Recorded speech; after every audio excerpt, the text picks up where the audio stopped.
So in this first part of the DVD, we're going to be asking, what does it mean to be church in the society of which we're a part? Because the culture around us is changing in so many ways, and so we're going to look at that and think about what that means for how we do church.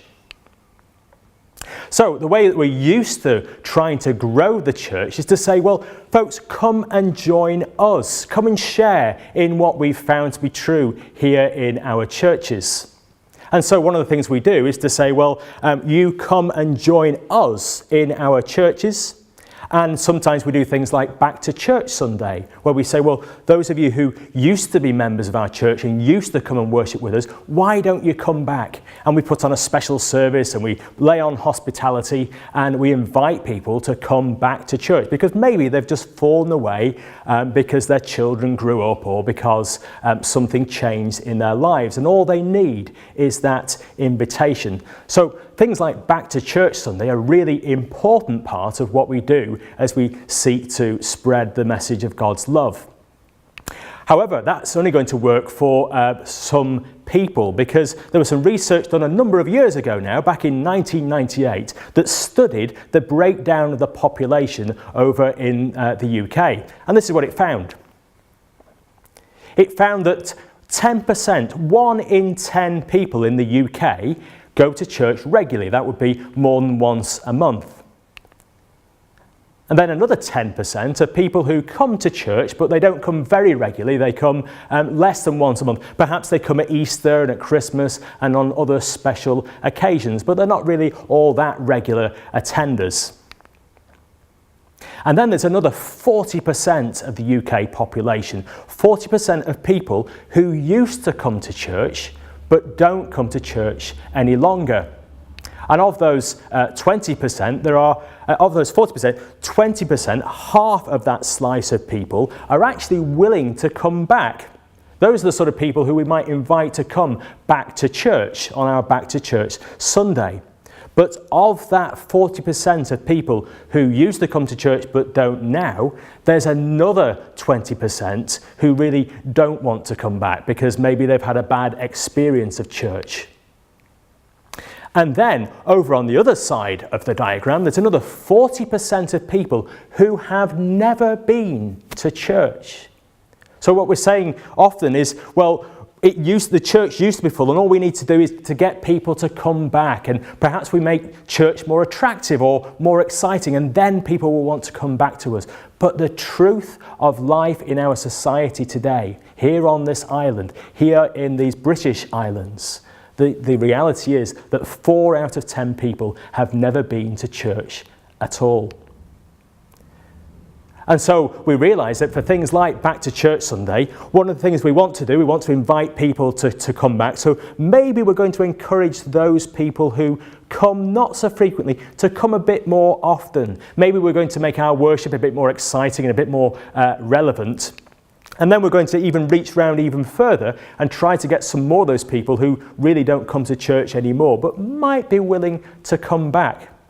But the important thing to recognise is that we can't reach those people who are not open to coming back. And that creates a bit of a stop sign, really. We can only go so far in getting people to come back to church. And that's all very well, but the reality is that those figures were a number of years ago, and they are for adults. Those proportions that we saw on that diagram are for adults. And the truth is that today, 92% of our children have little or no contact with church at all. And so what's going to happen is over the next 10 years, those traditional church contacts, that traditional method of getting people to come back to church, that opportunity is going to diminish. It's going to diminish because some of our older folk are going to go to heaven. They're going to join the church triumphant. And also our children, those 92% who have no contact with church, are going to grow up. And so what that means is over the next 10 years, that opportunity to get people to come back to church is going to reduce and reduce and reduce until in 10 years' time, we realise that we're fishing in really quite a small pond. So much for getting people to come back to our churches. That's one way of looking at things, and sometimes we call that the church-wise way around, the church-wise way at looking at the population at large. But there is another way of looking at it, and that is to look the opposite way around at the population, to look at those people who have never been to church. Maybe we can do things to encourage them to consider the claims of Jesus Christ. And those are the people that you can see there on the left-hand side of the screen. They're the sort of people who would be willing to come back. They're interested in spirituality. We actually claim that all people have a spirituality because that's how they're made by God. But there are some people who are more aware of that than others.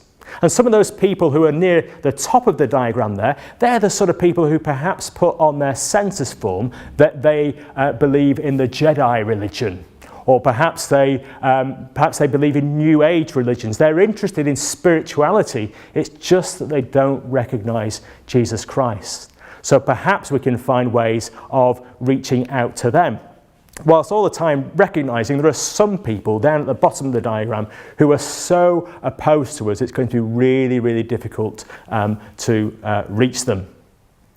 Now, why is this? And why do we need to do things differently for those people who we need to address in the anti-church-wise way? Well, that's because the culture around us is changing. And it's important, though painful, to recognise that. The culture is changing in its attitude to institutions. And the fact of the matter is that the way in which we do church is actually alien to the people around us.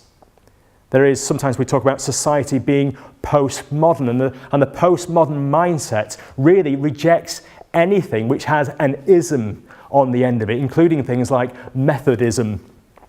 And then also we need to recognise that in our approach to institutions, the population is becoming increasingly decentralised. People now relate to each other much more in terms of networks rather than location. Let's explore that a little bit more. So we're used to thinking that we have our chapel either in the middle of our communities, or perhaps in the case of Methodism, very often on the edge of our communities, and yet increasingly that's not how people relate to each other. They're using things like Facebook. Those of you who have ever been to pick up the children or the grandchildren from a school gate will know just how much conversation goes on at the school gate. School gates are communities in their own right, communities formed of people who don't actually live together. And then there are other social networks that come about because of where we work. Often our closest friends, our colleagues with whom we work. And then we also form communities by interest. So we have something we're interested in, then we make friends that way. And the truth of the matter is, that's the way in which we increasingly relate to each other. Another way in which our culture is changing is in terms of our lifestyles. Now, you don't have to agree with all the ways in which our lifestyles are changing to simply acknowledge that it's true.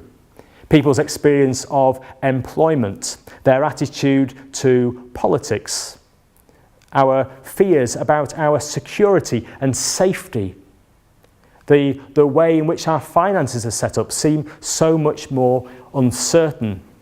And people's attitudes to relationships are not what they once were. They're changing. People's awareness of their sexuality and the impact that that has on their lives and on society is changing. Also, technology is making a huge difference to the way in which we relate to each other and the way in which we live our lives. So often now we order our shopping online. We don't go down to the town centre to shop. Many other ways, including the way we think about God in our churches, is changing. Our lifestyles are changing in so many ways. We don't have to agree with it in order to acknowledge simply that's the way things are. And for us in the church, and indeed for everyone in society, what that means is we've gone from a situation where many things seem certain and secure And you can see there some words from the mission-shaped intro course which kind of express that certainty in different ways. But we're moving from that to a period of profound uncertainty, where perhaps some of those words best express our life together in contemporary culture. Things are changing so rapidly. 587 BCE is perhaps the defining date of the Old Testament. 587 and 586, the time when the people of God who were established in Jerusalem are carted away into exile in Babylon. They're used to having certainty with how life is. Their temple stands at the centre of their city of Jerusalem. It forms the central point of their culture and of their life together. It symbolises so much. It assures them of God's presence amongst them. And yet, in those years, all of those old certainties are lost. And in the rest of this DVD, we're going to be exploring what that meant for those people of God, all those centuries ago. And we're going to use it as a metaphor, as a way of exploring how that might be true of us today. Thanks for listening.